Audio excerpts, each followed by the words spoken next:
BJP రైతు వ్యతిరేక ప్రభుత్వమని కాంగ్రెస్ నేత విహెచ్ అన్నారు. ప్రధాని మోదీ నిరంకుశ విధానాలు మానుకోవాలని సూచించారు. ఢిల్లీలో అన్నదాతల సభకు ఆటంకాలు కలిగిస్తున్నారని విహెచ్ మండిపడ్డారు. రాహుల్ నాయకత్వంలోనే దేశ సమస్యలు తీరుతాయని చెప్పారు.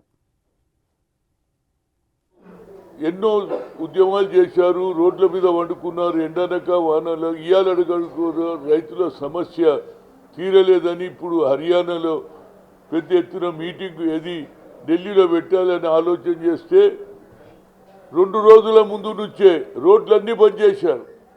రోడ్లు ఆటంకం ఎక్కడ చూడు పెట్టేసిందంటే ఈ ప్రభుత్వం ఎంత నిరంకుశదు. ఇది రైతు వ్యతిరేక ప్రభుత్వం అనేది నా ఉద్దేశం.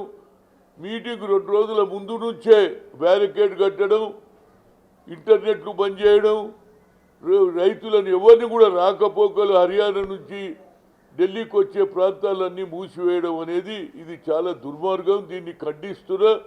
రైతుల సమస్య తెలుసుకొని వారికి న్యాయం చేసేయడానికి ప్రయత్నం చేయాలి, కానీ వాళ్ళు మీటింగులు కూడా పెట్టుకోలేరు, వాళ్ళ బాధ కూడా చెప్పుకోలేరంటే ఈ ప్రభుత్వం నరేంద్ర మోడీ ప్రభుత్వం అక్కడ కూడా హర్యానాలో కూడా మరి బీజేపీ ప్రభుత్వం ఉంది. ఇప్పటి వరకు వాళ్ళేం సాధించలేదు రైతుల సమస్య. అదేవిధంగా కేంద్రంలో కూడా గొప్పలు చెప్తున్నటువంటి నరేంద్ర మోడీ రైతుల నోట్లే మట్టి కూడా అన్నం పెట్టే దాతలను కూడా ఈ ఇబ్బంది పెట్టడం అనేది నేను మొట్టమొదటిసారి చూస్తున్నా. 2 రోజుల ముందు నుంచే ఇవాళ నుంచి మొదలుపెట్టినట్టే 13 నాడు ఉంది.